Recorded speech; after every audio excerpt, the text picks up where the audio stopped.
Hi, my name is Yona. I'm the after school leader at Field Teen Center, and today I'm going to be talking about one of the strangest and most interesting books of 2021 that I read, The Electric Kingdom by David Arnold, which is a survivalist apocalypse story that is both profound and surprisingly optimistic. I listened to it as an audiobook on the Libby app. It's got some trigger warnings. Most things happen off screen except for a character death.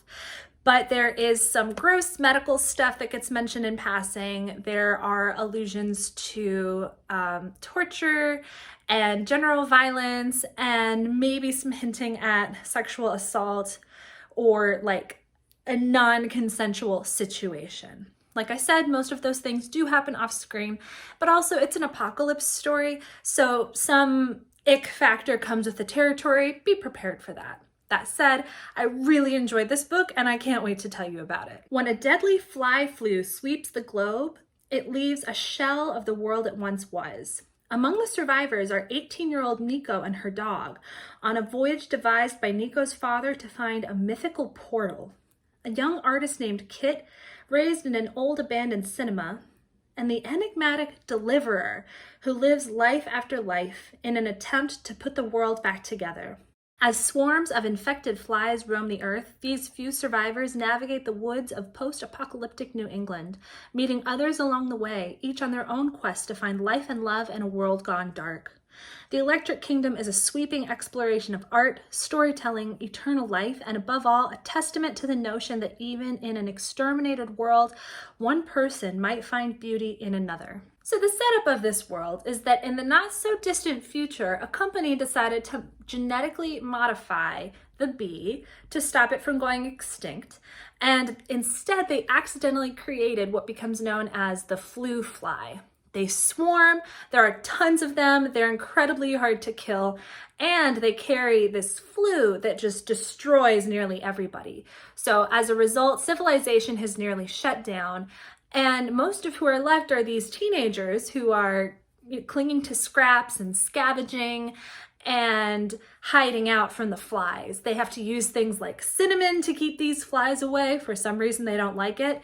They all have like a bunker or a basement or something in their house where they get gotten. There's an early scene where Nico is traveling in the woods and she watches a swarm surround a deer, and there's so many of them that it lifts the deer up into the air and boom, bye-bye Bambi. That said, most of the meat of the story is about these characters interacting with each other.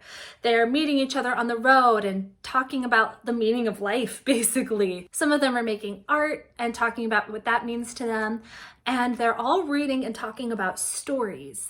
And this is ultimately a story about the books and the stories we carry with us and how they shape our lives and how we use them to remain okay when the world isn't okay. It reminded me a lot of stories like Inkheart or the 10,000 Doors of January in the way that it plays with stories and the way that it's like an homage to story. This is one of those books where I didn't really know what was happening the entire time, but I was just so gripped by the characters and the situation that I was okay with waiting to find out. And then when I did realize what was happening, I was just like, oh my God! And I immediately wanted to turn around and reread it to kind of see how the pieces fit together once I knew what they were. Did I mention this story also has time travel? It kind of had a little bit of everything. There's adventure, they're running and hiding from these flies. There's a little bit of like politicized tension between some of the survivors and another group that has really extreme views because it's the end of the world and therefore anything goes. There's a little bit of a love story. And there's all of the drama with their families and people dying of either the fly flu or other problems in this apocalyptic setting, and then having to deal with their grief and deciding, what is a good life for the people who are still alive. And I think that no matter what the situation, whether it's the time we live in now or a time in the future, those are always going to be really relevant questions. And this story handles it so well.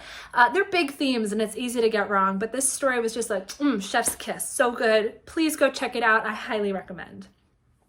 Whether you're looking for more book recommendations or you just want to let us know what you thought of this book, we would love to hear from you. You can get in touch with us on Instagram by DMing us, you can email us, or you can always visit us in person at Field Teen Center. We're at Parkway Central Library, 1901 Vine Street, and we're open Monday through Friday from 1 to 5 p.m. Of course, those hours could change in the future, so for the most up-to-date information about our hours and events, follow us on social media and keep an eye on our website.